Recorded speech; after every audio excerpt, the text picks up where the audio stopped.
Señoras y señores, con todos ustedes, la verdad me agrada, me pone contento cuando traemos gente crack, gente grosa, gente de la que podemos aprender. Y el día de hoy no es la excepción, sino que el día de hoy se cumplen todos estos criterios que iluminan mi corazón. El día de hoy tenemos a un genio, un grosso, un crack, un titán del otro lado. Alguien que no se dedica, porque no es un dedicado a, de hecho, en la universidad, él tengo entendido que estudia otra cosa, pero se dedica a o hace apologética en redes sociales, hace teología, filosofía, enseña, es catequista, solamente le falta ser cocinero, amigo, y es el candidato perfecto. No sé si es casado, no lo sé, perdón. Amigos, con todos ustedes, un amigo. Para. ¿Te querés anotar en una escuela de apologética que te enseñe de forma integral la fe católica para poder defenderla ante cualquier tipo de planteo? En el comentario fijado, Dazam Escuela de Apologética. Métete ahí y anotate con los mejores maestros de apologética en Latinoamérica. Seguimos con el video. Luquita Roja, ¿cómo estás, Luca? Dios te bendiga y bienvenido a este humilde espacio. ¿Qué tal? Muchas gracias por esa bienvenida, esa introducción. La verdad que un poquito gracioso me pareció al inicio cuando dijiste lo de la canción esa, que sí, creo que es la primera vez que me reciben de esa manera y difícilmente uno va a encontrar algo así, ¿verdad? Amigo, mira, yo te lo digo de esta manera. Nunca nadie te va a recibir con Camilo Sesto de fondo. Eso te lo puedo garantizar. Gracias, Luqui, por hacerte un espacio para venir a compartir con nosotros. De verdad, muchísimas gracias. La verdad que hablaba con la gente el otro día, no. ¿Cuándo fue? Ayer y antes de ayer, que estuvimos reaccionando a un debate que tuviste con el señor Cristian Izquierdo sobre el tema de la Eucaristía. Digo, che, qué piola que cada vez se está levantando más gente. No sé si es mi percepción. Quizás yo hace unos años atrás estaba con la atención puesta en otros lados, pero a mí se me hace que estos últimos tiempos en las redes sociales se están levantando muchos hermanos católicos bien formados y con ganas de defender la verdad, de responder a toda esa fake news que muchas veces se divulga respecto a la iglesia, que se puede querer promover respecto a la iglesia, y nos enseña, y nosotros a través de estos debates, porque algunos dicen, no, pero ¿para qué debatir y esto que el otro? Es que en definitiva el debate no es el objetivo, en sí el debate es simplemente una plataforma que te permite a vos exponer ideas y contrastarlas con quien considerás de que está sosteniendo el error. Y eso me parece que es muy educativo, muy didáctico, y te agradezco mucho por la labor que estás haciendo, amigazo. Yo, primero que nada, te voy a agradecer a vos por invitarme. La verdad que a mí me gusta mucho este espacio. Yo soy un consumidor casi natural, digamos, lo que mi ecosistema natural es este espacio, porque yo suelo ver mucho este canal, entonces a veces veo así, me da risa, y ahora resulta que estoy en este canal, entonces es cosas que se dan en la vida. Qué buena onda. Por ejemplo, cuando mencionaste el tema de en un debate qué uno puede aprender, por qué confrontar esas ideas, y a veces lo que ocurre es simplemente dos personas que buscan tener la razón sobre el otro, y es un tema que Schopenhauer decía que tener la verdad no es lo mismo que tener la razón. La razón uno tiene cuando intenta engañar, cuando intenta mostrar algo que no es, aunque fuera que él mismo se está engañando en el proceso. Es decir, yo me autoengaño y le engaño al resto conmigo. Y eso es lo que se busca realmente en un debate por lo general. Y difícilmente uno va a encontrar que en un debate la persona realmente quiere exponer la verdad y simplemente eso, es decir, ya que o me creas o no me creas lo que yo te digo, difícilmente al que va a debatir le interesa este método. ¿Por qué? Porque, bueno, deja como un campo muy abierto y la gente tiene una prioridad frente al que expone. Es decir, en un debate, el que expone quiere tener prioridad. En cambio, en una discusión sobre la verdad, no importa qué tan bien yo voy a hacer, no, lo que importa es decir la verdad y si la gente puede entender, perfecto, y ahí el protagonista es el interlocutor, quien va a escuchar, quien va a analizar, quien va a reflexionar, y así. Qué buena onda. La verdad que sí. A mí me llamó la atención a lo que dijiste, y nada más para... Sí, cómo no, cómo no. Es un tema interesante, que cada vez hay más católicos que defienden su fe, es así, pero yo creo que esto se debe a una cuestión de dos tipos. Primera, numérica y segundo, en calidad. Numérica, digo yo, porque ustedes van a ver de repente estadísticamente que hay más países, por ejemplo, árabes, o hay más protestantes y menos católicos. ¿Por qué esto se debe? Y bueno, probablemente una cuestión numérica. Un protestante, por lo general, en muchos de los casos, suele tener 4, 5, 6 hijos, un musulmán lo mismo, pero un católico medio que como está muy mezclado con esta cuestión de, vamos a decir, no estar formado en su fe, como que es reacio. A veces los católicos tienen 2, 4, 5 hijos. Entonces, en una cuestión numérica, parece que en realidad no es que el catolicismo se está degradando, yo no lo considero así. Considero que la cuestión numérica es en realidad algo completamente ajeno, así se está haciendo una buena labor, a que sí se está exponiendo bien, pero lo que yo sí veo es que en Internet cada vez hay más expositores del catolicismo o gente que no necesariamente es católica, pero que a fin de cuentas tiene una afinidad al catolicismo. Entonces lo que yo veo en realidad es que culturalmente hablando, el catolicismo está muy duro, muy fuerte. El resto de las religiones, cosmovisiones están extremadamente débiles. Ahora, su número es más grande, pero no se debe a una cuestión de razonamiento, sea una cuestión numérica. Eso es lo que yo diría en principio, sin profundizar tanto. Me gusta, me gusta, me gusta. A ver, lo tenemos al señor Luquita Roja con nosotros en vivo en directo. Quiero darle las gracias a Eulalio Méndez, que me mandó también una donación. Dice, para las ventanas, crack, bendiciones. Muchas gracias, amigazo del alma. A ver, en el comentario fijado del chat en vivo, ahora te vas a encontrar con el canal de Luquita, el canal de YouTube de Luquita. En este preciso momento tiene casi 1900 suscriptores. Nosotros lo que vamos a hacer en este espacio es ir a apoyar a Luquita suscribiéndonos a su canal. ¿Está bien? Nos vamos a suscribir todos a su canal. Casi tiene 1900 suscriptores. Cuando termine este diálogo, yo quiero ver a ver cuántos suscriptores tiene, porque todos nosotros tenemos que apoyarnos los unos a los otros. Así que vamos todos en el comentario fijado del chat en vivo, vas, te suscribís al canal de Luquita. Luca, ¿cuántos años tenés? Yo tengo 20. 20, amigo, ¿yo qué te dije? Lo doblo en edad, amigo. Número 1, qué mal que estoy. Número 2, qué bien que estás vos, amigo. Me encanta. 20 años de Paraguay. De Paraguay, exactamente. De Paraguay. A ver, yo a los 20 años, yo te soy honesto, amigo, a los 20 años yo me estaba preocupando para ver, a ver, con qué pilcha salía a bailar brasilero en las discotecas de acá de Buenos Aires. Hermano, ¿a vos qué te lleva a profundizar en la fe con la edad que tenés? ¿Qué te lleva a defender la fe con la edad que tenés? ¿Cuál fue la razón por la que iniciaste a hacer todo esto? Y la verdad la respuesta tiene que ser un poquito extensa, pero para hacerlo lo más breve posible, digamos que hasta los 16 años yo era un completamente indiferente a la fe, pero siempre tuve una experiencia en todo ese tiempo mayormente evangélica. Como que la iglesia católica casi ni me iba ni nada, pero evangélica sí me fui muchísimo. Y me fui porque era divertido, así de simple. Me parecía divertido, el mensaje cristiano me parecía el correcto, pero todo de manera superficial, indiferente. De repente, una experiencia que yo tengo personal, me doy cuenta de que no puedo seguir viviendo de la manera que viví toda mi vida. De hecho, hasta los 16 años yo había hecho un montón de deporte, un montón de cosas que me gustaban, y era un tipo muy positivo. Entonces, cuando yo me doy cuenta de que no puedo seguir viviendo de esta manera tan cómoda, es cuando yo empiezo a profundizar en la fe, y ahí llevo como un periodo para decir si existe Dios, si existe una religión, cuál debe ser la verdadera, y en ese proceso, naturalmente uno se convence de lo que va conociendo, y eso le lleva también a hacer cosas, ¿verdad? Es como que cuando San Pablo dice, ay de mí si no predico el Evangelio, es decir, como que mi conciencia me tortura si es que yo sé esto, pero aún así no enseño, no digo nada. Asumís que hay una responsabilidad.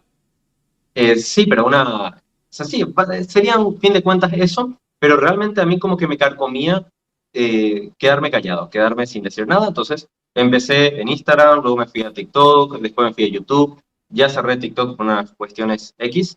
Eh, entonces es como ese hambre de decir, no tiene sentido, en ningún sentido, ser cristiano o siquiera buscar la religión si no voy a ir aceptando y cada cosa que me va diciendo voy también yo aplicando a mi vida, ¿verdad? Entonces no tenía mucho sentido creer y ya está. Creer lleva una obra necesariamente, la fe lleva obras de una manera necesaria, ¿verdad? Entonces, eso a fin de cuentas. Esa fue la razón. Bien. ¿Sabes qué? Para ya meternos de lleno en el tema y recuerden todos los que están conectados, suscríbanse al canal de Luquita Roja. En el comentario fijado del chat en vivo lo tenés al enlace. Para meternos un poco en el tema que nos compete, por el cual yo también te invité, no solamente para charlar y conocerte, sino también para profundizar en esto, que es el tema de la Eucaristía. Te tengo que ser honesto, mira, de verdad, yo soy honesto. Muchas veces esta honestidad lleva a que me critiquen, muchas veces esta honestidad lleva a que me palmeen la espalda. Las redes sociales son así y no voy a cambiar mi forma de actuar por por lo que son las redes sociales y nada, qué sé yo, y esta moda. Uh, Yo te tengo que ser honesto, con una mano en el corazón. A mí la defensa que hiciste de la Eucaristía me pareció la más brillante que escuché en todos los debates que analizamos acá. Nosotros hemos analizado, no te miento, decenas de debates hemos analizado, mal, bien, no importa, son pareceres y demás, pero desde mi humilde punto de vista creo que me presentaste una defensa tan sofisticada, tan robusta, tan bien planteada, una defensa que no solamente tiene que ver con lo intelectual, sino una defensa también manifiesta en el carácter, en el comportamiento, en la forma de hablar, en la forma de interactuar. La verdad, tengo que ser honesto, me pongo de pie con la defensa que hiciste porque aprendimos un montonazo, pero no solamente intelectualmente, sino también a cómo actuar en debates. Eh, Vos hace mucho estás debatiendo, contame un poco ese perfil tuyo. A ver, de debates no tengo mucho, pero cuando yo, bueno, tenía 16 años, ya expliqué que tuve un proceso. En ese proceso yo me metí en diferentes grupos de filosofía y discutía con todo el mundo. Es decir, yo siempre fui un tipo de, digo lo que pienso y vamos a discutir a ver si esto es cierto o no.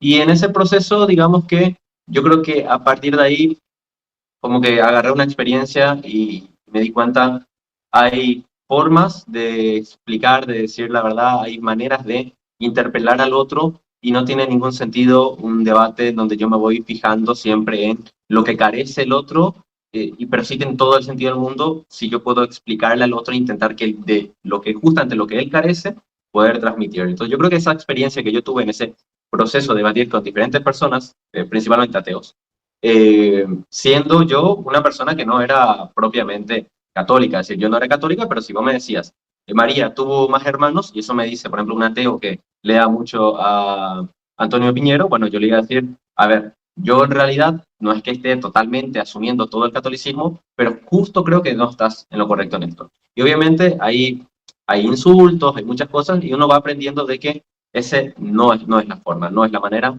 y yo creo que de ahí, ¿verdad? Pero debates así no tuve formalmente hablando, como mucho tuve dos, como mucho. Ese fue el tercer debate más o menos. Mira, me nos tenés que pasar la data de los otros que lo queremos también reaccionar. No, El tema. solamente este está. Ah, ok, ok, ok. El tema de la Eucaristía. Yo le tengo demasiado respeto a todos los temas que implican. Que implica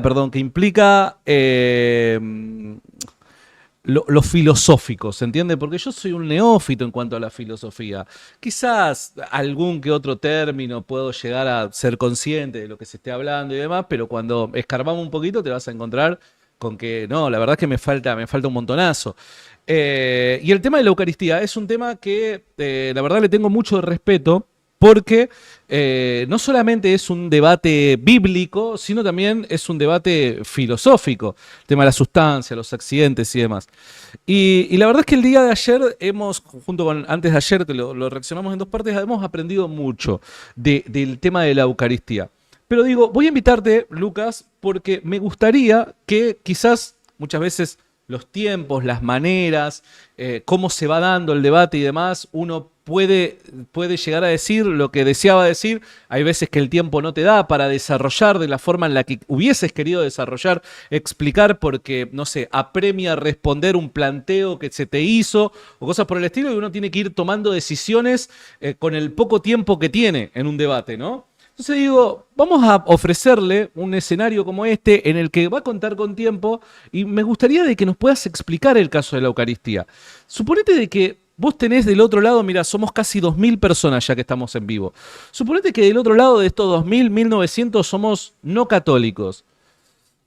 ¿Cómo nos explicas el tema de la Eucaristía, hermano? ¿Qué es lo que cree la Iglesia Católica y por qué creen lo que cree? Bien. Primero que nada voy a decir que pueden buscar un libro que se llama Filosofía de la Eucaristía, de Mella. Es un libro bien cortito, como 160 páginas más o menos. Hermano, perdón la interrupción. Lo tengo ahí. Lo abandoné en la página 29, me parece, porque me explotaba el bocho. Ahora te lo voy a mostrar. Lo tengo por ahí. Filosofía de la Eucaristía. Pará. ¿A dónde está? Acá, mira, mira, mira. Pará. Si mostrás así, la gente puede ver exactamente cuál digo. Exactamente. ¿Es este? Sí, sí, de Mella, ¿verdad? Sí. Sí, sí, sí, sí, sí, sí, sí. Tiene 160 páginas más o menos. De Mella. Juan Vázquez de Mella. Vázquez de Mella. Mirá lo que es este librito. Cuando lo compré, me lo recomendaron, me dicen, quédate tranquilo que es chiquitito. Cuando lo empiezo a leer, mirá, no te miento, lo empecé a leer porque quería, che, loco. Llegó un momento donde el bocho me explotó y digo, no, pará, todavía esto no es para mí. Lo dejé ahí, lo puse en stand-by. No, no, no, o sea, eso se vuelve a releer y ya uno va lentamente digiriendo el vocabulario y así se puede aprender tranquilamente. De hecho, al inicio creo que tiene la firma del arzobispo. Con eso lo que quiero decir es que el libro, en concreto, ¿por qué recomiendo ese? Porque él habla de muchas partes especulativas, porque no es que la Eucaristía o la transubstanciación, todos los puntos están absolutamente cerrados, a fin de cuentas es un misterio, es decir, nosotros intentamos explicar hasta un punto, hasta donde se nos alcanza. Y de repente hay ya inconvenientes. Bueno, en ese libro lo que intenta hacer ese autor es justamente tocar esos puntos donde hay también inconvenientes, presentar diferentes formas de ver, etc. Y bueno, tiene la firma del arzobispo, entonces como te está diciendo, a ver, tampoco estoy diciendo cualquier herejía, pues leerlo tranquilo. Porque eso ocurre muchas veces. Yo lo que voy a intentar hacer ahora es explicar a un no católico, según me dijo Santi, sin cometer tampoco herejía, porque ya les digo que es muy fácil cuando hablamos de estas cosas, porque de repente un solo término ya funde todo. Pero bueno, primero que nada lo que uno debería hacerle entender al otro es algo complejo de la filosofía y decir, ¿qué es realmente la existencia? ¿Qué cosas son las que existen en sí mismas? ¿Qué tipo de existencia tenemos las cosas? Y lo que nos encontramos, por ejemplo, primera cosa es que sabemos que existe un cambio, ¿sí? La realidad es cambiante, va mutando, siempre está en esa transición de un punto al otro.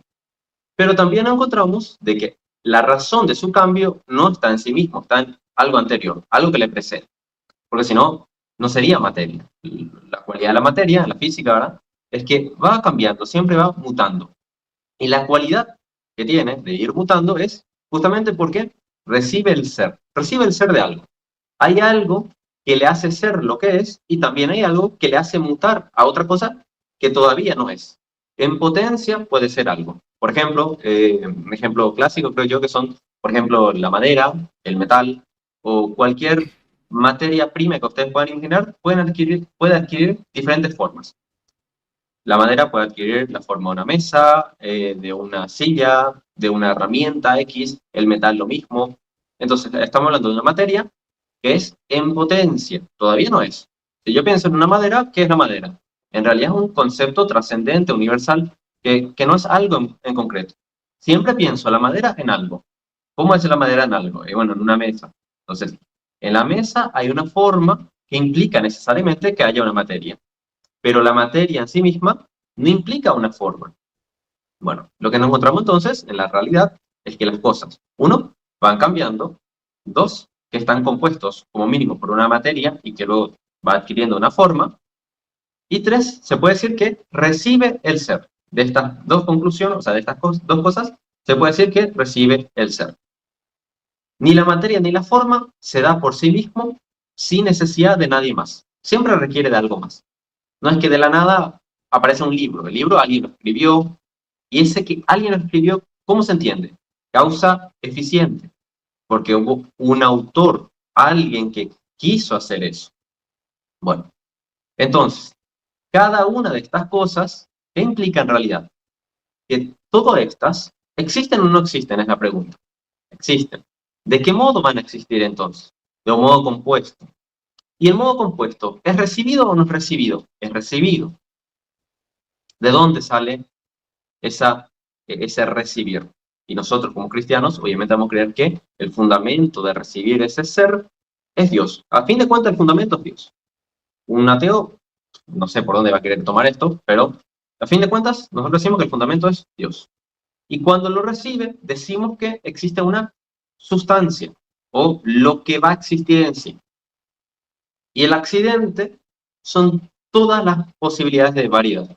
De hecho, Aristóteles dice literalmente que los accidentes son infinitos, porque pueden ser millones de formas. Yo puedo tener 300.000 cabellos, o sea, pelos, o puedo tener 301 cabellos, o 302 cabellos, o sea, pelos, me estoy refiriendo, ¿verdad? Puedo tener 1,67 metros o 1,68 metros. Todas esas variedades diminutas que encontramos en los individuos, diminutas hasta el más mínimo, es un accidente, porque la definición que nosotros tenemos, por ejemplo, de un hombre, piensa en un hombre, no están pensando justamente en el que yo tengo en mi cabeza, una persona de 1,80 m, con cabello negro, con ojos azules, qué sé yo. Nos están imaginando eso.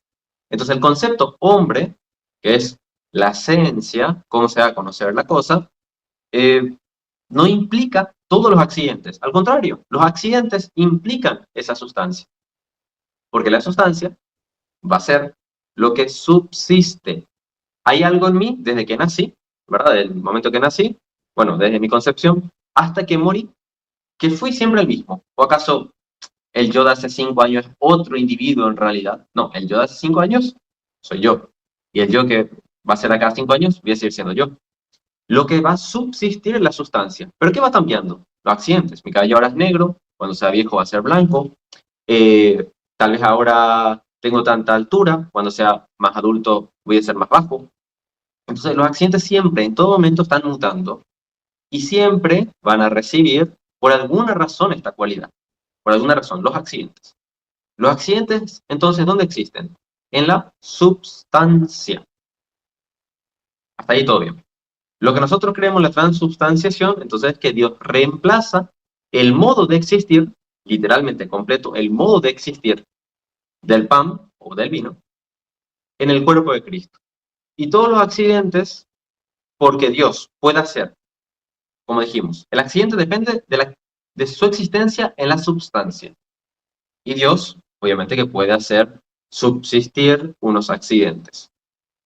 Eso sería a fin de cuentas. La substancia, lo que realmente está existiendo, el principio de identidad de esa cosa, cambió. ¿Esto sea en la naturaleza? No, imposible. ¿Esto es algo, vamos a decir, mecánicamente posible en la física cuántica o con algún instrumento súper maravilloso? No. Esto es literalmente un milagro. No se entiende como un evento posible. Un cambio de sustancia es posible, una transmutación inclusive podría ser posible, una fusión puede ser posible. Me viene a la mente César Vidal, que en un momento, en una entrevista, dijo que la transubstanciación fue ya refutada por la física cuántica. Vos decís que no funciona, no va por ahí.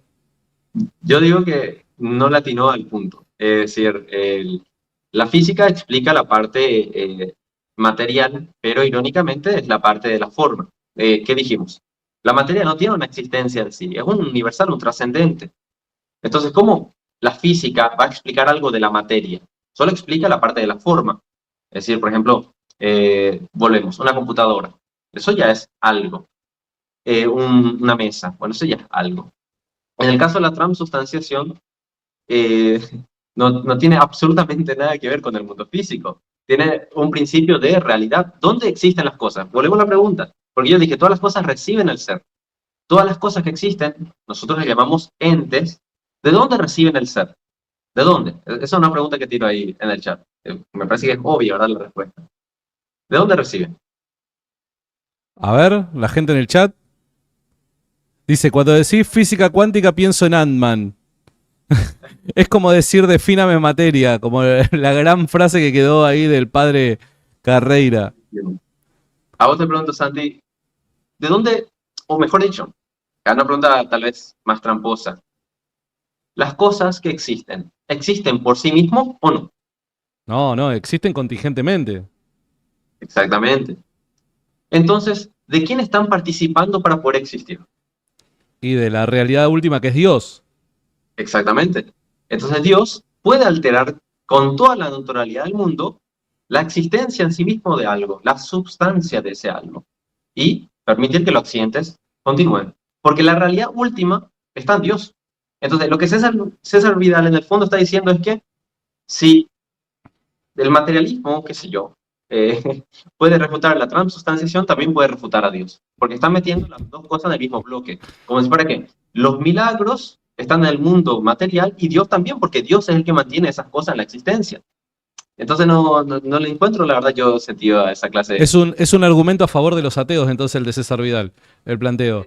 Sí, es un argumento a favor de un ateo totalmente materialista que concibe a Dios como un objeto material más similar a Aristóteles. Mirá, mirá, mirá, mirá, mirá.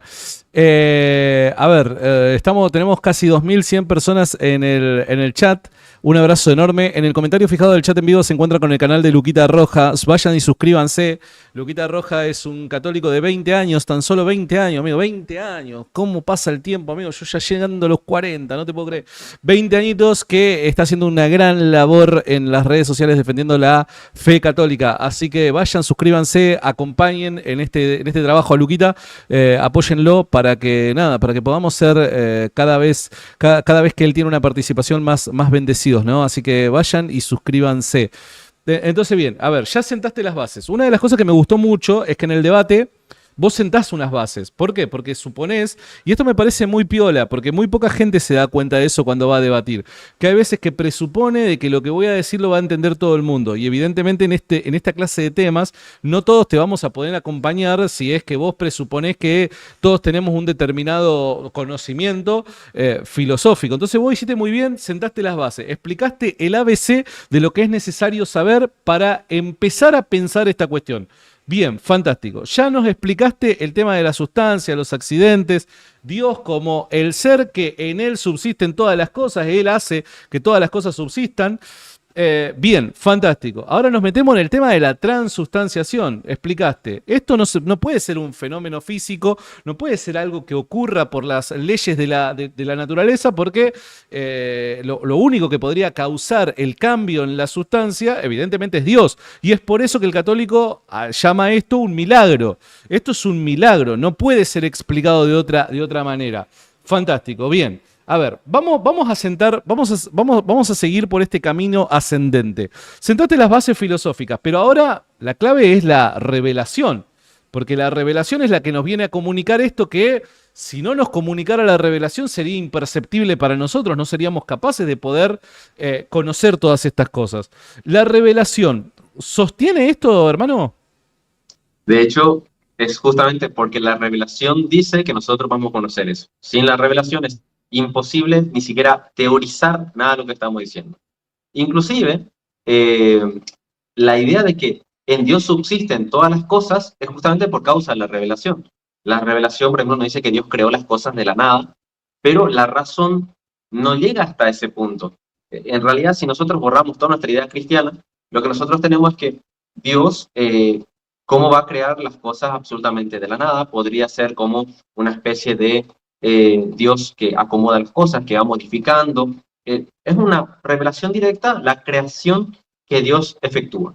Entonces, eso es directamente de la escritura. Y esa misma afirmación de Dios, por la simple afirmación, Dios creó el mundo, yo asumo y digo, ok, Dios creó el mundo desde la nada. ¿Y cómo se entiende eso? Bueno, desde sí mismo, con su propia Hay, autonomía. hay cosas que uno las comienza a pensar y a reflexionar a partir de lo que la revelación comunica y por fe uno lo abraza. Esto es así, ¿verdad? O sea, de repente, la revelación, y digo la revelación, ¿por qué? Porque no quiero caer en la trampa de sola escritura, ¿se entiende? O sea, la revelación se comunica por medio de dos vías. Bien, pero sabemos de que la revelación también es comunicada por la escritura. ¿Está bien? Esta distinción la quiero hacer porque sé que muchos hermanos protestantes están del otro lado y dicen, bueno, pero ¿por qué no decís Biblia? No, pará. Porque los católicos no pensamos de esa manera. Ahora, la revelación comunica algo. La fe nos permite a nosotros atesorarlo, creerlo, abrazarlo. A partir de eso que atesoramos y consideramos como verdad indiscutible, de ahí esa es la plataforma para comenzar a pensar eso que hemos abrazado. ¿Estoy en lo correcto? Correcto. Tengo acá la cita, pero buscarme va a ser un poco complejo. Un santo, creo que es San Juan Crisóstomo, que decía, no te preguntes si esto es verdad, asúmelo, porque Jesús, o sea, que es Dios, no puede mentir. O sea, ya así de simple, si Él dice, este es mi cuerpo, ¿quién soy yo para creer que es de otra manera? Capaz a mí me es difícil entender cómo es eso, capaz y no cualquiera se da cuenta que la realidad última siempre subsiste en Dios, porque inclusive yo, o sea, creo que es normal, antes de ser así propiamente católico y profundizar, yo decía que Dios creó las cosas de forma autónoma, como una especie de reloj. Descartes tenía esa idea, ¿verdad? Que Dios creó el mundo y que todas las cosas eran autónomas. Pero la realidad no es esa. Por más que son autónomas, a fin de cuentas, todas dependen de Dios.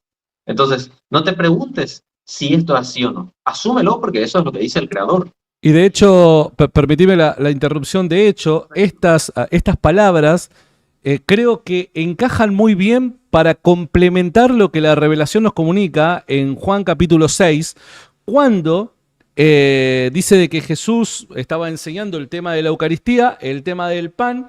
Cuando hay discípulos o seguidores de Cristo que lo empiezan a abandonar, Jesús se da vuelta a los apóstoles y dice, ¿ustedes muchachos también se quieren ir? Y Pedro responde algo que me parece que todos nos vemos de alguna manera identificados con esa respuesta.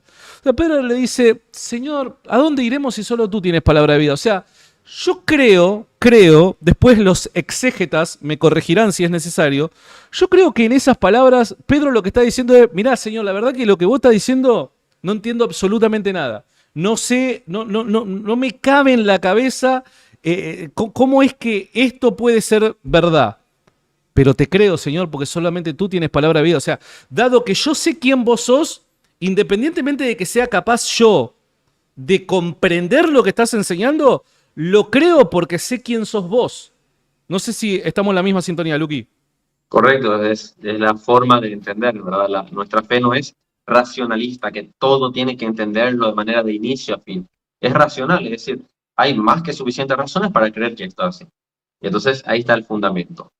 Orígenes, por ejemplo, en su De Oración 27.4 dice lo siguiente sobre ese punto en concreto, la Eucaristía. Y este es el verdadero alimento, la carne de Cristo, el cual, siendo palabra, llegó a ser carne, según está escrito, y la palabra se hizo carne. Y cuando nosotros comimos y bebimos de él, entonces habitó entre nosotros. Y cuando viene repartido, se cumple lo que está escrito. Veremos su gloria. Lo que Orígenes está diciendo acá, en su escrito, es que de Alejandría, por cierto, una persona que la escuela de Alejandría entendía las cosas de manera simbólica, de manera alegórica, y sin Y embargo, siglo III, muy importante esto, es un testimonio del siglo III, o sea, terriblemente temprano, ¿no? y es de hecho el padre de la iglesia más importante hasta el siglo III, en cuanto a la cantidad de escritos que hizo, sin contar que hizo la Éxapa y otras cosas. Bueno, y él lo que está diciendo acá es que este alimento que Cristo se da es justamente para habitar entre nosotros, para estar entre nosotros y multiplicarse entre nosotros, a fin de que el hombre de Dios justamente llegue a ser también perfecto.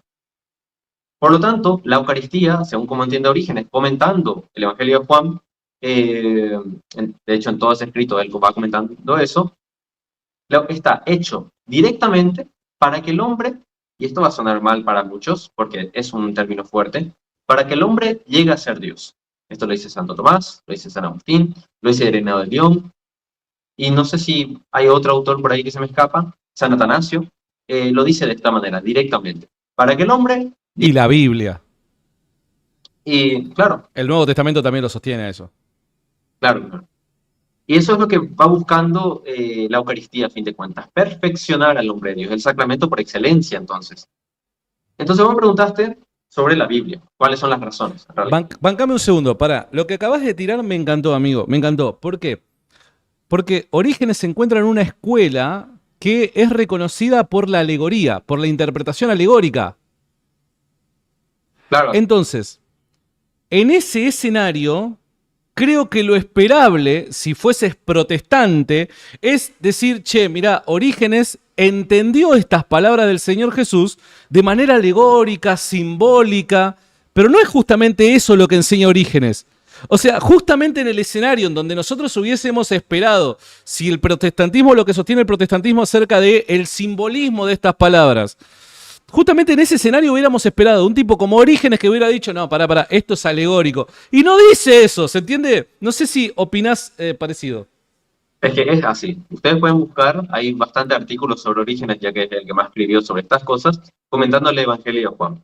Le voy a dar 2 citas, y después para la parte de la Biblia, que volvemos a De Oraciones 27.9, donde Orígenes usa ya el término sustancial. Dice, como el pan que se da para alimentar al cuerpo, se cambia en la sustancia de aquel que lo come.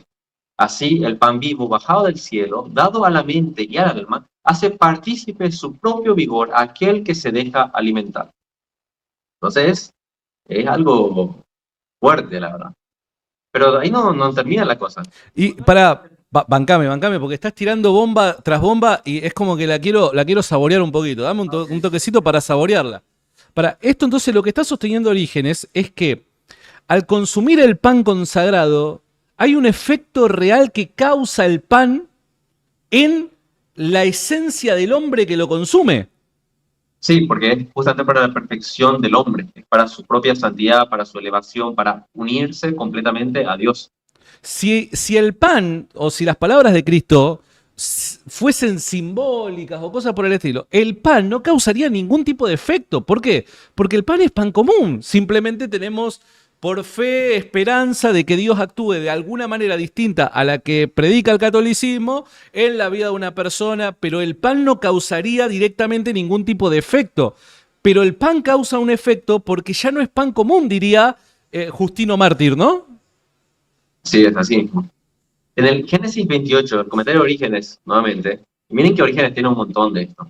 Génesis 18, del 2 al 6, él comenta: no tenemos que extrañarnos que el hombre alimenta a los ángeles, cuando el mismo Cristo confiesa estar delante de la puerta y tocar, a fin de que entrando en la casa de aquel que le ha abierto, coma junto con él de sus cosas para dar, él después de sus propias sustancias, a aquel a quien primero ha alimentado al Hijo de Dios, según cuanto podía. De una manera alegórica está tomando el Génesis 18 y está diciendo que lo que nosotros vemos en lo que ocurre ahí de los ángeles, también Cristo viene a cenar con nosotros y él mismo se da su propia sustancia. Repito, dice: coma junto con él de sus cosas, para dar él después de sus propias sustancias a aquel a quien primero ha alimentado al Hijo de Dios, según cuanto podía. Wow. Pero así no es simplemente eso, para que se den cuenta, la placa de sustancia, y acá habla de accidentes. En su comentario a Mateo 11:14 dice: todo lo que entra a la boca pasa al vientre y luego se echa al excusado. También el alimento, santificado por la palabra de Dios y por la oración, en cuanto a realidad material, pasa al vientre y luego se echa al excusado. Nuevamente, ¿se dieron cuenta? Él hizo una separación completa. Claro. Sustancia, una cosa; accidente, otra cosa. Él no está entendiendo exactamente sustancia en el término de Aristóteles, está bien, todo correcto, pero él está entendiendo que la sustancia es la realidad última de lo que se va a consumir. Y él dice que en cuanto a los accidentes, todo ocurre de forma normal. El pan, el vino, todo bien, pero en cuanto a la sustancia no lo es, que es lo que acabamos de mostrar. Exacto, qué buena cita, qué buena cita. Lo tenemos al señor Luquita Roja, muchachos, todos los que no conocen su trabajo y demás, en el comentario fijado del chat en vivo te vas a encontrar con un enlace que te lleva al canal de YouTube de Lucas. Vayan y apóyenlo, suscríbanse al canal de Luquita Roja para llegar a más gente, amigos. Tenemos que apoyarnos los unos a los otros y me parece que es una muy buena forma de hacerlo suscribiéndose a su canal. En un ratito vamos a ver cómo van esas suscripciones. Sí, seguimos, Luqui. En el capítulo 6 de Juan, ustedes se recuerdan que los judíos se van y le piden a Jesús milagros, pero también le pide para que le dé comer. Y Orígenes comenta esto muy diferente a lo que nosotros estamos acostumbrados. Ni San Agustín, ni Juan Crisóstomo, ni muchos santos no interpretaban de la misma manera que él. Pero a mí igual me llama la atención cómo él interpreta este pasaje de una manera muy catequética. Dice Orígenes: entre aquellos que le buscaban a Jesús, algunos pertenecen al grupo de los que han visto prodigios y justamente han recibido y han comido de su pan. La razón por la cual buscaban a Jesús es que han sido alimentados por el Logos. De hecho, Jesús dice: vosotros me buscáis no porque habéis visto señales, sino porque habéis comido de los panes y os habéis saciado. Eso en su comentario a Juan capítulo 32. Entonces, ¿qué está diciendo Orígenes acá? Que aquellos que han probado los milagros de Cristo, miren que esto es un milagro, vamos a decir, que se materializa. Por ejemplo, el milagro de los peces son materiales, no tienen nada de divino, digamos, pero el milagro obviamente es la multiplicación.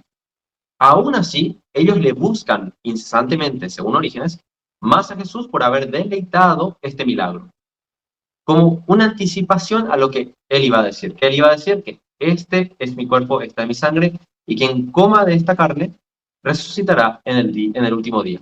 Entonces, Orígenes lo que está haciendo acá es hacer lo que nosotros ahora mismo vamos a hacer. Que en el capítulo 6 hay una narrativa, hay una manera de entender ese orden. No es que porque sí, justamente está la multiplicación de los panes, que es un milagro. No es que, a ver si puedo mirar acá, no es que porque sí Jesús camina sobre las aguas, y no es que porque sí el copista, el que hizo el manuscrito, qué sé yo, colocó justo en ese orden de esa manera.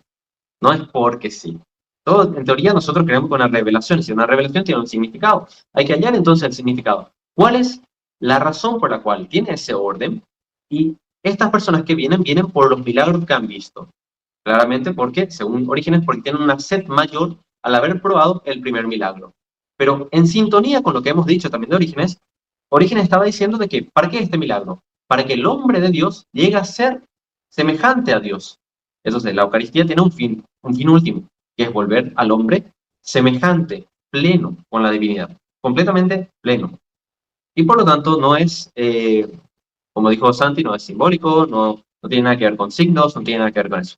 Tiene que ver con algo que altera la realidad misma de ese pan y de ese vino, que también es capaz de alterar la realidad del sujeto. Es decir, debe ser capaz que cuando yo lo consuma, altere mi propia realidad. Y esto los santos mártires inclusive decían que consumir la Eucaristía te puede llegar a curar inclusive de enfermedades. Y bueno, eso sería un tema aparte. Es que, de hecho, esto, quizás no dicho de esta manera, pero sí haciendo referencia a los efectos contrarios, lo enseña el apóstol Pablo en Primera de Corintios. O sea, cuando el apóstol Pablo dice de que comer el pan indignamente causa condena y que muchos están enfermos y otros ya duermen por causa de comer el pan indignamente, es exactamente lo contrario, lo contrario. O sea, en definitiva, la idea es la misma con ejemplos distintos. En este caso, el apóstol Pablo lo que está diciendo es, mire muchacho, el pan no es pan común y al consumirlo causa efectos en la persona que lo consume. Si lo consumís indignamente, bueno, estos pueden llegar a ser los resultados. Lo contrario es lo que está diciendo Lucas, que si lo consumís dignamente, o sea, ¿cómo es? Sin estar en pecado mortal, estando correctamente caminando, por así decirlo, puede tener beneficios reales, causa efectos buenos, reales en nuestra vida y puede causar hasta también la cura de enfermedades en nuestro físico, puede tener efectos en nuestro físico también. A mí me encantaría seguir con Orígenes, pero como es muy largo, voy a omitir a Orígenes si le cito, y me voy a centrar en el punto de Juan capítulo 6.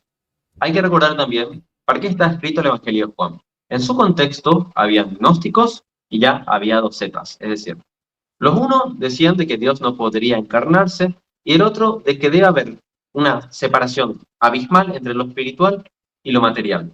También de eso se deriva de que Dios no se puede encarnar, se deriva de que Dios no puede hacer una transubstanciación porque jamás Dios te va a unir de alguna manera con la materia, se deriva de que el hombre Dios que nosotros conocemos no puede ser y es imposible que sea el hombre Dios. Entonces el Evangelio de Juan, escrito ahí por el año entre 90 al 100, tiene una finalidad, que su finalidad es refutar o al menos explicar a toda esta gente que está confundida con las ideas gnósticas, docetas y todo aquello que atenta contra la divinidad de Cristo.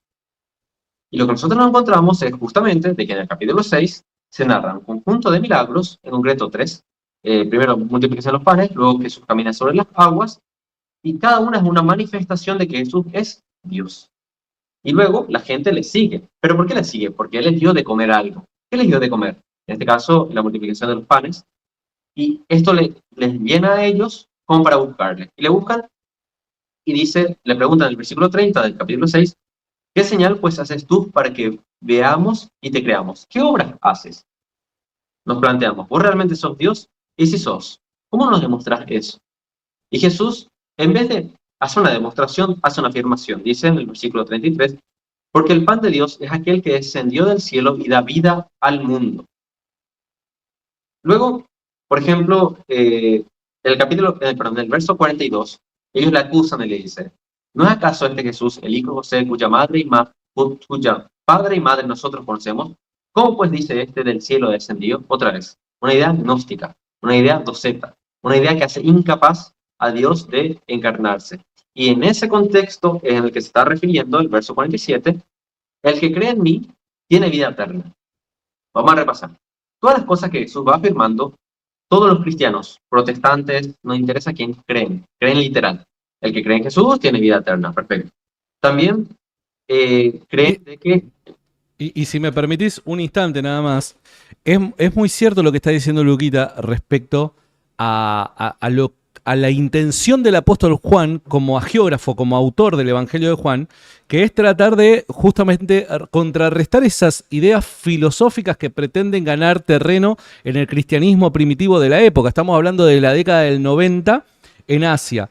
Recordemos que poquitos años después, Ignacio de Antioquía, discípulo de los apóstoles, también combatiendo estas mismas ideas de estos mismos grupos, va a hablar de la Eucaristía, haciendo referencia a aquel que no cree que sea verdaderamente el cuerpo de Cristo, que no tiene comunión con nosotros, o sea, que predica falsas doctrinas, parafraseándolo. Entonces, fíjense cómo en un mismo periodo de tiempo, que están separados probablemente por 10, 15 años, estos autores, uno apóstol, el otro un padre apostólico, obispo de la ciudad de Antioquía, van a combatir ese mismo error de las mismas corrientes heréticas, filosóficas, llamadas los gnósticos, los docetas. Hay una relación aquí.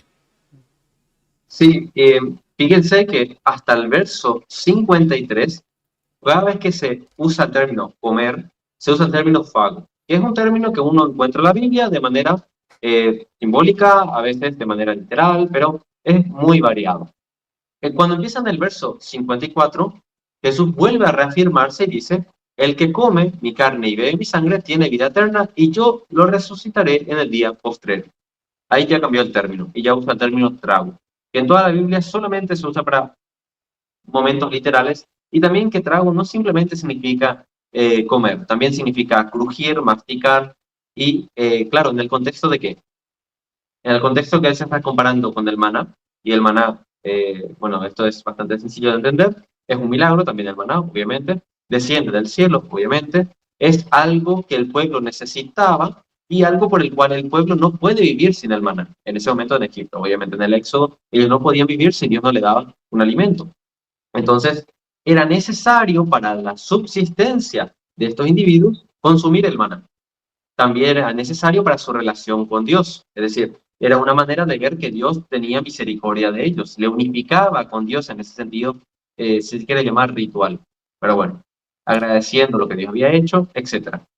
Y Jesús, comparándose a esto, dice ahora que el que come mi carne, ¿verdad? Pero ya con otro término, un término literal. Y es una pregunta que hasta ahora yo creo que nunca se va a poder responder. Los protestantes nunca van a poder hacer una respuesta de esto, porque en realidad es completamente innecesario hacer un cambio de términos. No tiene sentido hacer un cambio de término entre fago y trago. ¿Cuál es el sentido de la persona que está escribiendo entre usar una palabra todo el tiempo, en todos los versos, y de la nada cambiar el término, cuando simplemente podía haber usado todavía el mismo? O sea, sinceramente, no tiene ninguna razón para cambiar el término, más allá de que quiera hacer un cambio en el significado, de que quiera hablar de algo nuevo.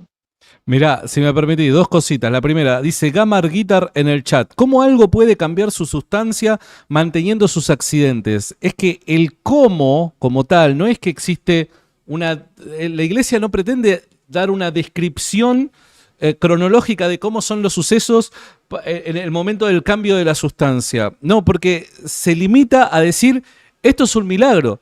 Y es que si vos sos cristiano, ponele, y no sos católico, la misma pregunta cabría para el caso de la creación. ¿Cómo puede venir a existencia algo de la nada? ¿Se entiende? Entonces, si lo pensamos en términos naturales o bajo las leyes de la física, evidentemente parece esto ser claramente un problema e imposible de ocurrir. Pero no saquemos a Dios de la ecuación, porque la clave aquí no es que nosotros nos valemos de las leyes físicas para poder explicar esto que el católico cree. No, acá la clave, el actor protagónico de todo esto es Dios causando un milagro. Entonces, el mismo que hizo de la nada el universo que nos rodea es el mismo que sostiene los accidentes, aún cambiando la sustancia en el momento de la consagración del pan. Por otro lado, Este último término griego, perdón, yo trato de ser muy cuidadoso porque soy horrible pronunciando ya en español. Imagínate en otros, después si no me van a andar diciendo jefe nube o cosas por el estilo. Este último término que refiere específicamente a masticar, a comer, y que vos decís, si no me equivoco, vos decís, en la Biblia siempre que se usa este término es para referirse a consumir literalmente. Estoy en lo cierto, ¿verdad? Sí mismo. Bueno, vos fíjate qué interesante que es esto. Simplemente, ojo, esto no es un argumento, simplemente quiero exponer la forma de razonar de algunas personas. Cuando vos debatís el caso de los supuestos hermanos de Jesús, los supuestos hijos de la Virgen María, te van a venir, mostrame a Adelfo en la Biblia dónde significa, porque Adelfo en la Biblia siempre significa y es un argumento utilizado muchas veces por algunos protestantes, no todos creen esto, pero por muchos protestantes, entonces el argumento también podría ser utilizado de la misma manera. Bueno, pero entonces mostrame dónde esta palabra en la Biblia, porque si no hay que entenderla de forma literal. Entonces, a mí me parece que muchas veces hay una, ¿cómo decirlo? Hay una doble vara, ¿no? Si esto me conviene, bueno, lo tomo como argumento. Si no me conviene, lo rechazo. Estamos con el señor Luquita Roja. En el comentario fijado del chat en vivo te vas a encontrar con el enlace a su canal de YouTube. Suscríbete para apoyarlo. Suscríbete al canal de Luca Roja, es un crack. Está haciendo un trabajo genial en las redes sociales. Es un defensor de la fe católica. Suscríbete para apoyarlo. En el comentario fijado del chat en vivo te vas a encontrar con ello. Te escucho, Luqui. Ok, antes que nada, la persona que preguntó eso, yo le preguntaría, ¿cómo un Dios inmaterial crea la materia? Responde de eso de manera lógica a través de la materia. Imposible. ¿Cómo hay un inicio del tiempo? Eso es lo que explica Santo Tomás. Es imposible.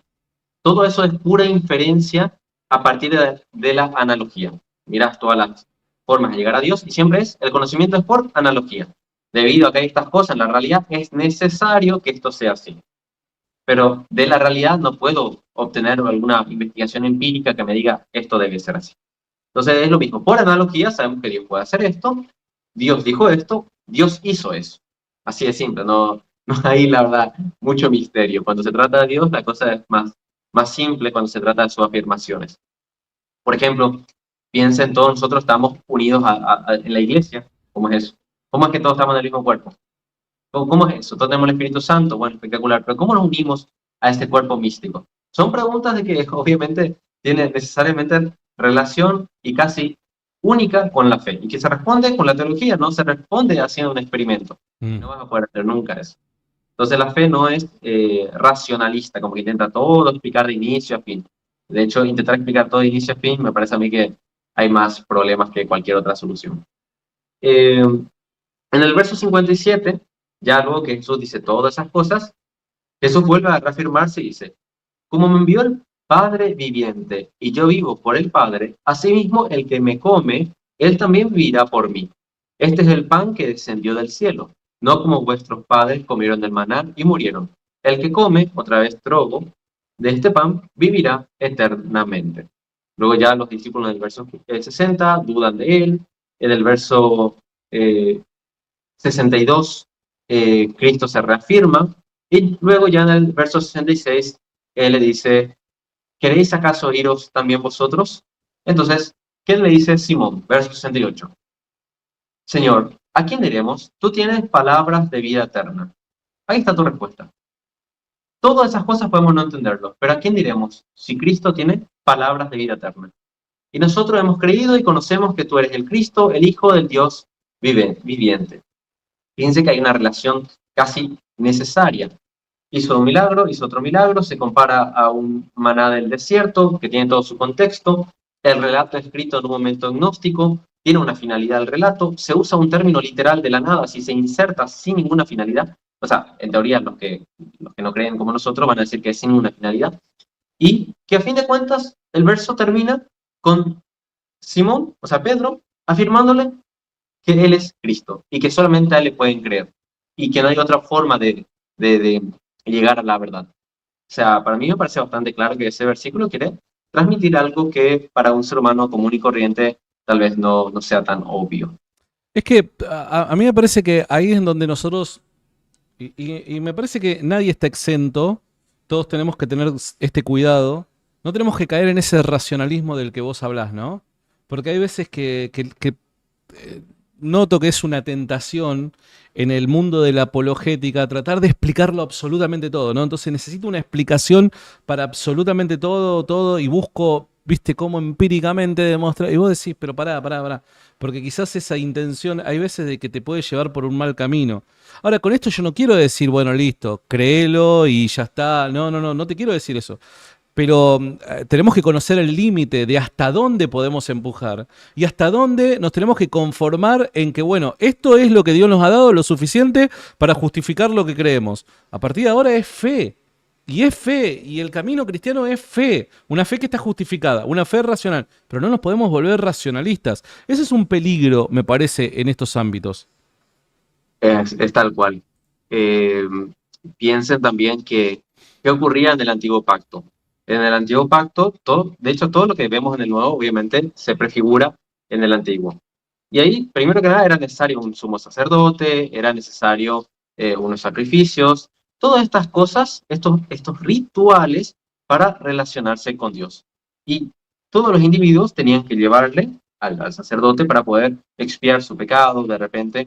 eh, y eso se va perfeccionando, ya el pueblo de Israel se divide, quedan básicamente los únicos que siguen la promesa, digámoslo así, son los que vendría siendo de Judea, y ya en Cristo esto se consuma en el pacto. Así como ellos tenían un momento, no me recuerdo exactamente el nombre, pero bueno, básicamente de la Pascua, ellos tenían un memorial. ¿Cuál era el memorial de la Pascua? ¿Se recuerdan la última cena donde Pedro le dice a Juan, pregúntale, para que le haga una pregunta a Jesús? Esa relación que hubo en ese momento entre Pedro y Juan, de repente algunos protestantes creen de que Juan tenía como una mayor importancia y por eso Juan es el que tenía que... Era más querido, más cercano. Algo similar es lo que suelen interpretar. Y la realidad es que eso es una tradición judía a la cual en ese preciso momento, en ese segundo, era el menor, el que de los hijos de la familia, que debía de preguntar al padre, la autoridad de ese momento, eh, ¿qué recordamos en ese día? Entonces le dice, No me acordaba de eso, amigo. No, tenés razón, la acabas de sacar del estadio. No me acordaba de eso. Es parte de la celebración del Pesaj, hoy del Seder. ahí está, eso no me recordaba el término. Entonces le dice a Juan, pregúntale. Y cuando le pregunta, ¿qué tendría que responder el padre? ¿Qué tendría que responder? Al Sinaí. Sí, que hoy recordamos el momento del Éxodo. Claro, la liberación de Egipto, totalmente. Recordamos la liberación. Pero ellos no sentían un sentir de, el pasado. No, esto es hoy. ¿Saben por qué es hoy? Porque él agarra, le dice, quien coma de este pan, y moja en qué? En una salsa que tenía un sabor al ladrillo. Así de simple le voy a decir. Era una salsa áspera, seca, y que lo que buscaba era hacer ese mismo sabor que tiene el ladrillo, recordando la esclavitud que ellos tenían en Egipto. Y esto ellos comían para recordar esa esclavitud. ¿Y a quién le da Cristo? ¿A quién le quería dar? A Judas. Pero es como una forma, también creo yo, de decirle a Judas, tenés una última oportunidad. Recordad de dónde te estás liberando. Wow. Te estás liberando del éxodo. Y ahora yo voy a liberarle a todos ustedes de la esclavitud de la muerte. Así como todo el Pesaj judío, toda la Pascua, intentaba restituir esa esclavitud que ellos tuvieron alguna vez en el mundo físico, en Egipto, ahora Jesús iba a liberarle a ellos ya no solamente del mundo físico, sino también del mundo espiritual. Iba a liberarles completamente de todo pecado que ellos puedan tener. ¿Liberarles en qué momento? Y en ese momento donde él dice, este es mi cuerpo, y ellos consumen, ¿verdad? Entonces, ese momento es, ¿qué tipo? Un momento de liberación, un momento de restitución de una alianza, o bueno, un perfeccionamiento, ¿verdad? Es un momento de perfeccionamiento en el hombre. No sé Pero es que ese es un bombazo. Hay personas ahí en el chat que están diciendo que lo expliquemos mejor porque medio como que quedaron boyando. A ver, la cuestión es la siguiente. Vos al día de hoy, de verdad, estás en YouTube, buscás celebración del Seder de la Pascua y vos vas a ver de que siguen un ritual que es tiene siglos esto, ¿está bien? Pueden haber ciertas modificaciones y demás, pero es exactamente el mismo.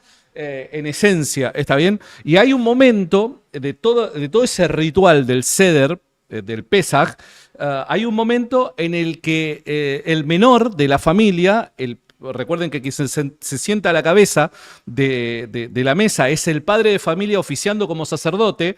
El menor de la familia le pregunta, ¿por qué hacemos estas cosas o por qué comemos esto? Y el padre ahí empieza a narrar la historia de la liberación del pueblo de Israel, de los antepasados de Egipto. Eso es parte de un ritual, no es que de repente fue una pregunta espontánea.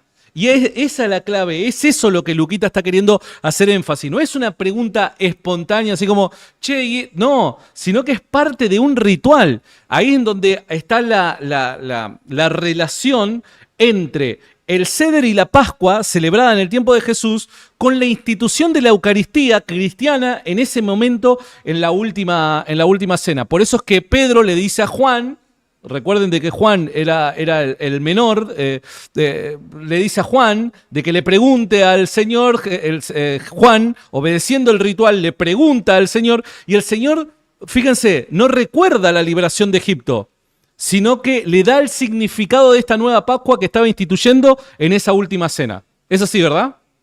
Así mismo, ese es el sentido que los padres de la iglesia entendían. Es decir, que Es toda una liturgia, es como dice Iván, eso, la última cena es toda una liturgia. claro, es una liturgia pura.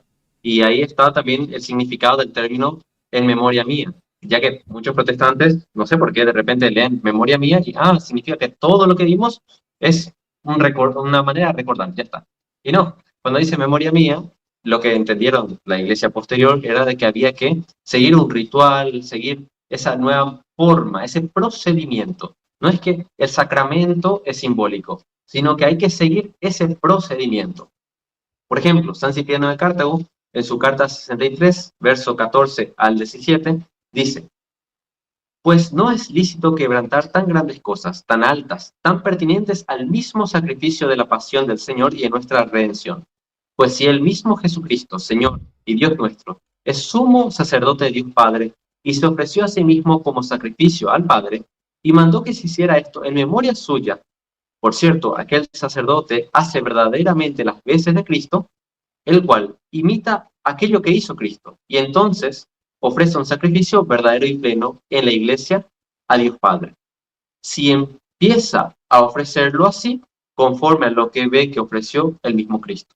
La pasión es el sacrificio del Señor que ofrecemos. No es que en ese momento estamos todos reunidos para recordar a Dios, no, estamos ofreciendo un sacrificio en ese momento. Entonces ahí hay un carácter también de sacrificio. Wow. Un don de Dios. Y obviamente el único don admisible para Dios es Dios mismo. Entonces es un darse a sí mismo. Wow. Es lo que tiene, por ejemplo, Cipriano de Cartago. Wow, qué bombazo, amigo, acabas de tirar. Me encantó, me encantó. Recuerden, estamos con Luquita Rojas. En el comentario fijado del chat en vivo te vas a encontrar con un enlace que te lleva al canal de Lucas. ¿Está bien? Suscríbete, andá, suscríbete, acompañalo, apoyalo en todo el laburo que está haciendo, que me parece que es impresionante, amigo. Es impresionante, ¿está bien? Así que vayan y suscríbanse. En el comentario fijado del chat en vivo se van a encontrar con el enlace. Estamos ya en la recta final. Luquita puede hasta la 1 del mediodía, así que nos quedan los últimos minutitos, pero no te queremos robar más tiempo. Te sigo escuchando luego, amigo. Ok. Pueden mirar, por ejemplo, el Apocalipsis, que también es escrito por Juan, donde dice en el capítulo 19, verso 9, dichosos los invitados al banquete de bodas del Cordero. Me dijo además, estas son palabras verdaderas de Dios. Esas es básicamente las últimas palabras que está terminando el Apocalipsis, que es el fin del libro. ¿Cómo inicia el Génesis? ¿En qué momento cae el hombre? En el momento que hay un asesinato, pero también donde se dan lo que me quiero referir es cuando Abel y Caín, uno da una ofrenda de un animal y el otro da una ofrenda de frutas. Así es. Y esto en Apocalipsis lo que se ve es que nuevamente Dios va a restituir la humanidad en ese sacrificio, ya que después de ese momento hay el orden de Melquisedec, hay todo un pueblo que Dios deja, hay una manera que Dios se quiere manifestar al mundo, pero en cada momento de la historia que está sucediendo, lo que Dios está queriendo hacer era comunicar al hombre la misma perfección de Dios, ese mismo amor que Él tiene. Y la manera que Dios, y sabe que es la mejor forma, encontró, es poderse dar completamente al hombre en un momento dado.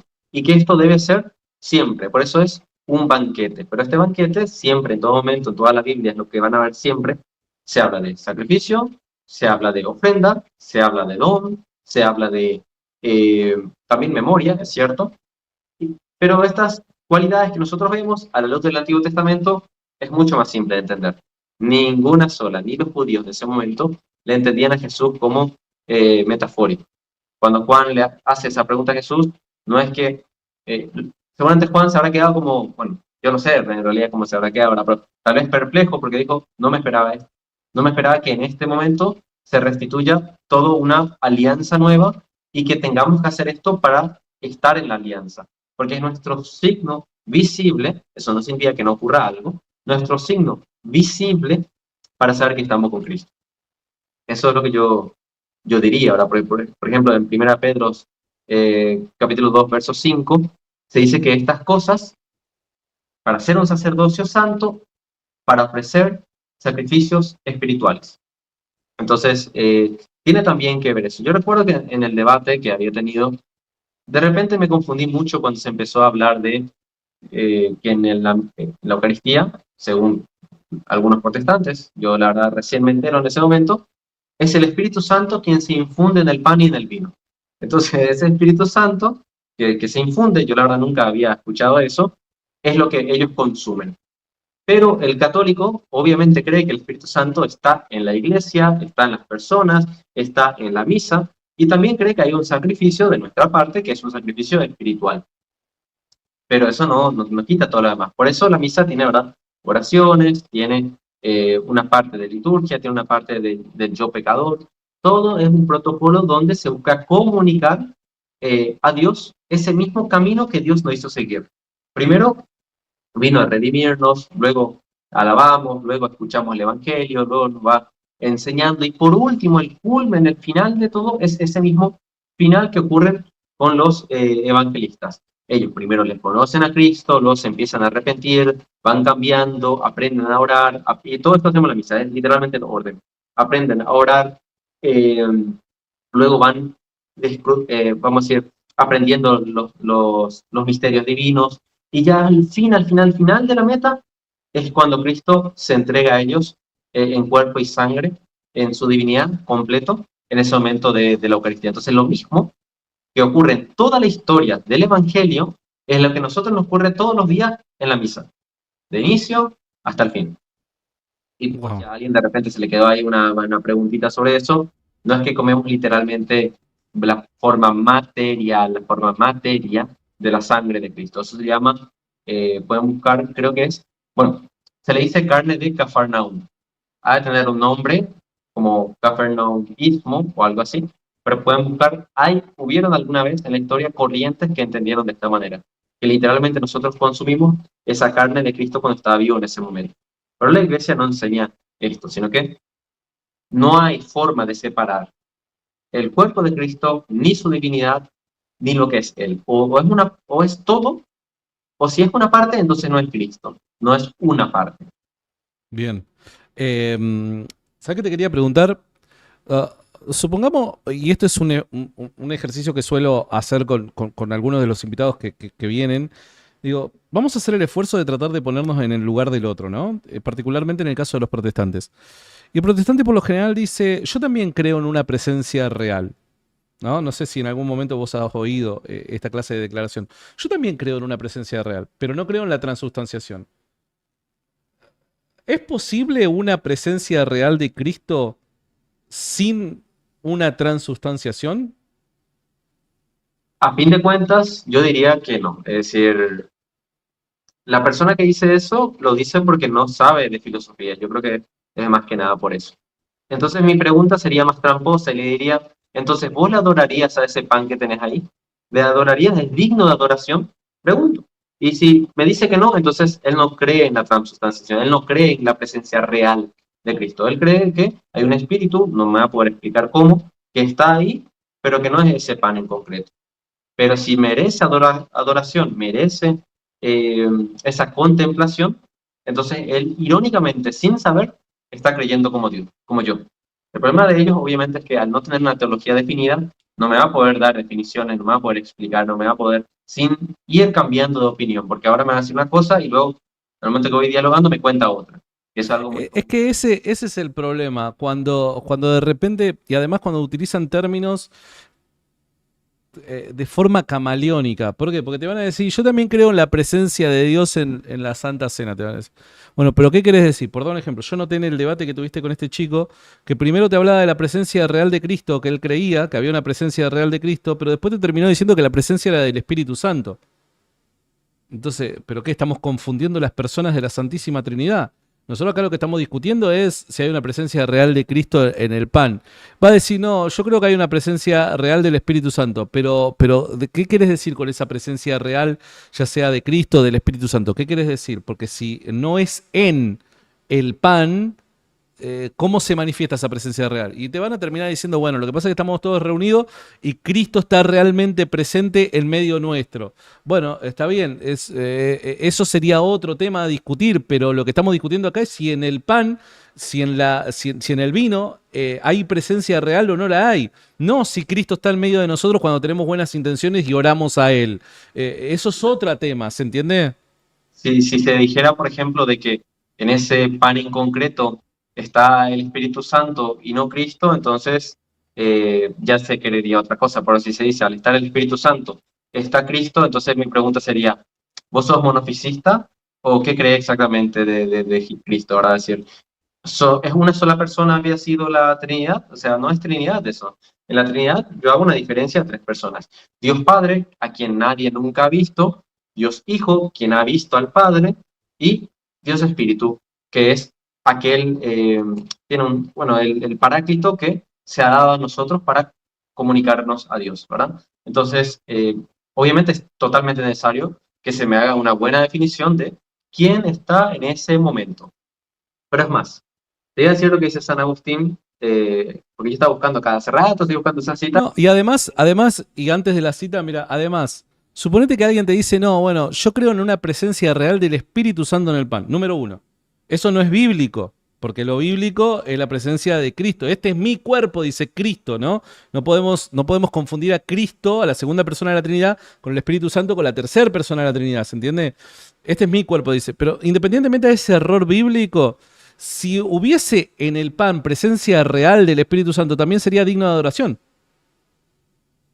¿Cómo? También sería digno de adoración. También se debería adorar, porque es igualmente Dios, ¿o no? Igualmente, aún en ese error, digo, aún en ese error, se debería también adorar. Claro, en teoría sí, ¿verdad? Pero ellos no, ese es el problema. Pero ahí es donde está la gran contradicción. Claro, no se ponen a analizar qué significan las tres personas, la Trinidad. Es irónico porque cada vez que hablas con uno, te das cuenta de que, no, Cristo tiene una sola voluntad, bueno, algo nuevo. Cristo tiene solo una emoción, que es casi lo mismo, prácticamente es lo mismo, una emoción divina, bueno. Que te vas con el otro y te dice, no, que en Cristo, bueno, hay un sinfín de maneras de comprender la Trinidad y ellos muchas veces no tienen, vamos a decir, con claridad lo que piensan y bueno, según con quién esté debatiendo van a ir intercambiando cosas y ahí se complica la verdad. Pero yo creo que la pregunta central es siempre esa, es decir, entonces, ¿ese pan es digno de adoración, sí o no? Y si te responde que sí, y es Cristo quien está ahí, irónicamente, sin saber, está creyendo exactamente lo mismo que vos. De hecho, yo te iba a asustar con lo que te voy a decir. Yo conozco pentecostales que creen igual a los católicos. Pentecostales que creen que Cristo está literalmente en la Eucaristía. Y que solamente aquellos que se congregan en su religión pueden llegar a presenciar ese momento. Eso tal vez un poquitito diferente, ¿verdad? Y también de que ellos toman el vino con el pan, hacen el lavado de los pies también, una especie de puritanismo, ¿verdad? En cierto sentido. Eh, pero ellos creen igual, en ese caso. Mira, no sabía. Siempre te van a sorprender con algo nuevo. Es algo que yo, cuando la primera vez que yo escuché, me quedé así duro y dije, ¿qué estoy viendo? ¿Está en una nueva cepa? Esto tiene que ser una nueva cepa. Esto casi agarré mi diccionario. Una nueva cepa alemana. No, no, pero con toda la buena onda del mundo, ha de ser, de verdad, es decir, siempre van a... Momento garrotero del día. Me encantó. No, pero es lo que yo me imagino, ¿verdad? Entonces yo dije, capaz, y si agarro un libro y empiezo a describir ahora, soy el primero en hacer esta descripción a la especie de una descripción botánica, ¿verdad? Claro. Me impactó, me sorprendió. Sí, sí, Esa sí. es la conclusión que yo quité, que siempre es como es imposible entender realmente lo que cree un protestante, así, de inicio a fin. Hay que exponerle lo que uno cree, hay que intentar ser claro en lo que uno cree, y ya en el proceso uno se va a dar cuenta cómo el otro piensa, capaz, y de acá a una semana cambia su forma de pensar, capaz de acá a 3 meses también, y es un problema. Pero te voy a dar la cita de San Agustín. Dale. En el Salmo, sobre el Salmo 33, capítulo 10, verso 2, dice San Agustín: pues era llevado Cristo en sus manos cuando, recomendando su mismo cuerpo, dijo: este es mi cuerpo. Pues llevaba aquel cuerpo en sus propias manos, porque allí estaba el sacrificio según el orden de Aarón. Y después él mismo instituyó con su cuerpo y sangre el sacrificio según el orden de Melquisedec. El orden de Aarón, el orden de Melquisedec, y también que Cristo en sus manos tenía su propio cuerpo. Porque ya escuché ya algunos que preguntan, ¿y Cristo tenía su cuerpo en su mano? Y mi respuesta es sí. Es decir, Dios mismo puede actuar de esa manera, no hay ninguna limitación en su capacidad, y así como la naturaleza divina convivía exactamente con la naturaleza humana, sin mezclarse, sin mancha, sin confusión, completamente, vamos a decir, eh, autónomos, y sin embargo coexistían o estaban juntos, también así ocurre en ese momento. Cristo, estando en un punto, estando en un lugar, siendo completo, siendo Dios, puede cambiar la sustancia de ese pan que él tenía en sí mismo. Mm. Sí, así es. Así es. Me encanta. Lo tenemos a Luquita Roja, amigo. Amigos, en el comentario fijado del chat en vivo se encuentran con el canal de Lucas para suscribirse. Suscríbanse, es un gran defensor de la fe católica. Es momento de apoyarlo. Vamos a ver cuántos suscriptores tiene. Tenía, al comenzar esta transmisión, tenía casi 1900. A ver, vamos a darle a actualizar. Y tenemos en este preciso momento casi 2400. Ojo. Ojo, a ver si cuando terminamos nos quedan 15 minutos. Vamos a ver si llegamos a los 2500 suscriptores. 15 minutitos, 2500 suscriptores. Vamos, solamente faltan un poquito menos de 150. Suscríbanse al canal de Luquitas Roja. En el comentario fijado del chat en vivo se van a encontrar con el enlace. Amigo, sí, no, mirá, no te quiero robar tanto tiempo, que nos quedan 15 minutos. Vos dale con lo que quieras, Ok, te digo también, si de repente hay preguntas en el chat, alguna pregunta que vos ves interesante, Ok. sin problema para responder esas cuestiones, porque yo creo que realmente está todo, vamos a decir, al menos a gran escala, bien explicado. Creo que todo se ha podido tocar, al menos lateralmente, ¿verdad? Bien. Papá, la mejor comunidad, dice Católico Pedro. Muy bien, muy bien. Santi, es que desde antes de ayer se están suscribiendo. Ah, claro, desde antes de ayer también la gente se viene suscribiendo por eso. Muy bien, muy bien, muy bien. ¿Cuál es el canal? En el comentario fijado del chat en vivo lo vas a encontrar, querida. Suscríbanse, dice. A ver. ¿Puedo aprovechar para enviar un saludo, verdad? Sí, obvio, más vale que sí. Entonces le envío un saludo a mi pareja, a Ana. Le envío un saludo desde acá, que la verdad que ella es siempre mi fuerza motor para todas las cosas. Yo, de hecho, cuando inicié la apologética, creo que en el fondo era como ese querer buscarle un camino a las cosas, y yo en ella veía así como esa inspiración que me movía, ahora me incentivaba a hacer estas cosas. En el fondo yo creo que en gran parte de mi vida es ella ese motor que me impulsa a hacer estas cosas, ¿verdad? Tampoco es que yo creo que Dios se manifiesta, ¿verdad? En el amor en el otro, y ese amor que me comunica por medio de ella muchas veces me da la fuerza para hacer estas cosas. Entonces, ¿Cómo se llama? ¿Ana? ¿Ana se llama? Ana, ¿Están ahí en el chat, Ana? ¿Estás en el...? A ver. No, le mandamos un abrazo enorme a Ana. Me acabas de meter un jonrón no solamente en teología, sino en el amor también, amigo. Vos sos un crack, amigo. Aprovechás cada momento, me encanta. A ver, hemos superado los 2500 suscriptores, muchachos. Ustedes son la mejor comunidad de todo YouTube, amigo. Son los mejores ustedes. Gracias por hacernos el aguante. Amigo, vamos aterrizando entonces. A ver, Para concluir, vamos a concluir el tema. Creo que has hecho una buena defensa bíblica. Obviamente podríamos tocar muchos otros pasajes más. Por una cuestión de tiempo obviamente no se puede. Has hecho una muy buena defensa filosófica. Has hecho una muy buena defensa histórica / tradición. En definitiva, y te pregunto a corazón abierto, ahora abandonando un poco la filosofía, la teología y demás, tu parecer, ¿cuál es la razón por la que hay mucha gente que todavía, aún con toda esta clase de evidencia, todavía no lo acepta? ¿Por qué te parece a vos que hay gente que todavía se niega a esto que parece ser evidente según todo lo que trajiste? A mí me parece que hay una desconexión abrumadora de los cristianos. Es decir, la fe es demasiado, de las personas, me refiero a las personas que no asumen estas cosas, es demasiado individual. Porque en toda la historia de la patrística, yo simplemente me he limitado a hablar de Orígenes, un poquito de San Cipriano, un poquito de San Agustín, y de repente Santi ha mencionado a Justino Mártir, ha mencionado a Ignacio de Antioquía. Es decir, hemos mencionado algunos, pero en toda la historia de la tradición, todos entendieron esto de forma literal, que realmente es el cuerpo de Cristo. Entonces, cuando uno ve esto, la evidencia es obvia, pero hay una desconexión tan profunda con lo que es la fe de la comunidad que la gente no le importa lo que el otro piensa, le importa lo que uno puede, vamos a decir, pensar por sí mismo. Lee la Biblia, no encuentra eso y ignora la existencia de los millones de cristianos que hubieron antes de él. Ignora la existencia que durante 1600 años para arriba, hubo gente que entendía las cosas de otra manera. Ignora completamente esto. Y yo creo que tiene que ver necesariamente con una desconexión completa de la comunidad cristiana. En el fondo, un cristiano que no vive en comunidad no es cristiano, porque uno es justamente cristiano cuando se comunica con el otro, cuando ama al otro, cuando se relaciona, cuando le escucha, cuando el otro...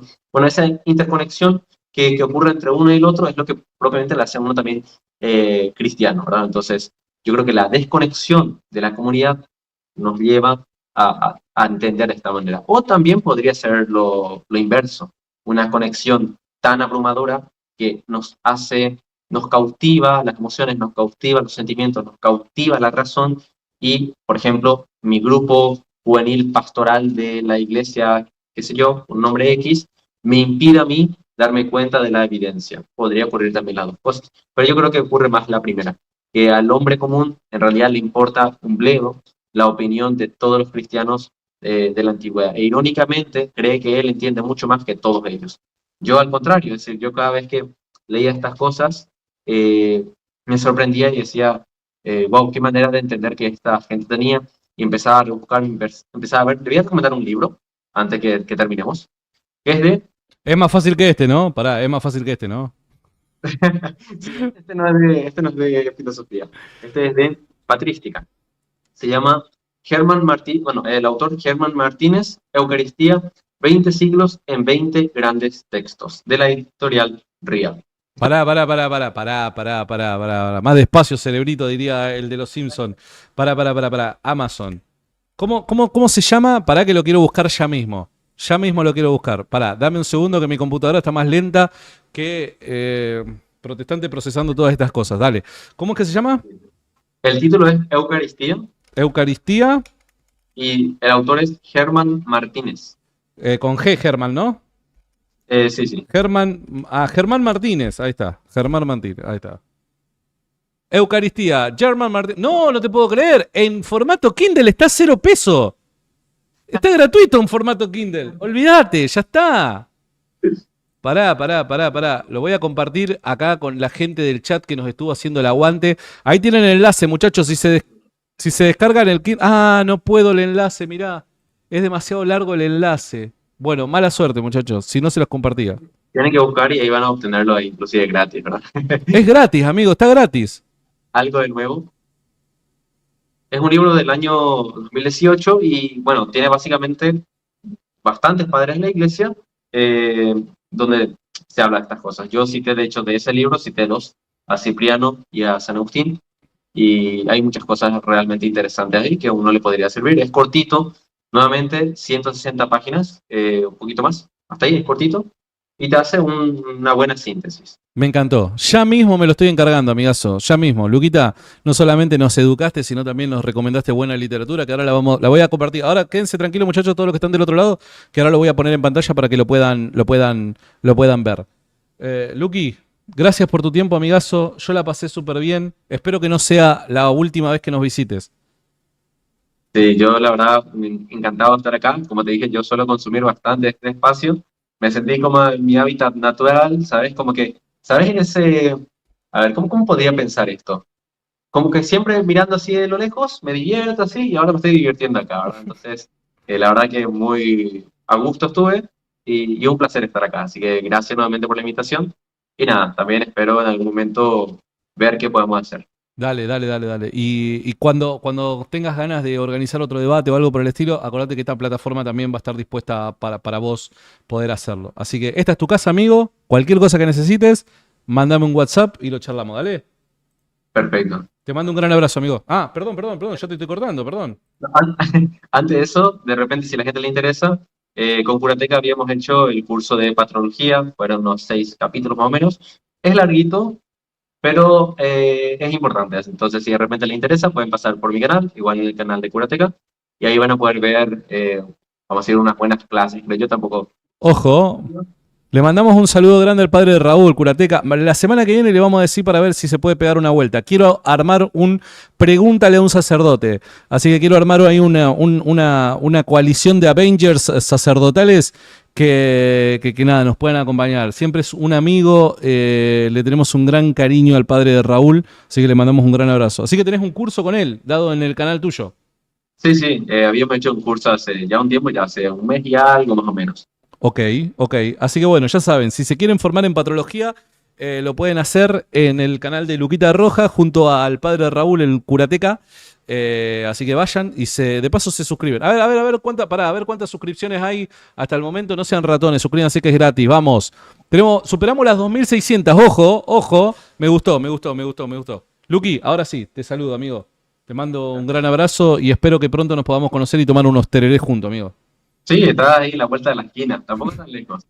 Abrazo grande, amigo. Dios te Un bendiga. abrazo, nos Chau, chau. vemos. Chao.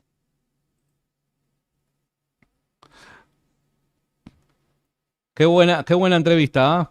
Me encantó. Qué buena entrevista, amigo. Qué buena entrevista, amigo.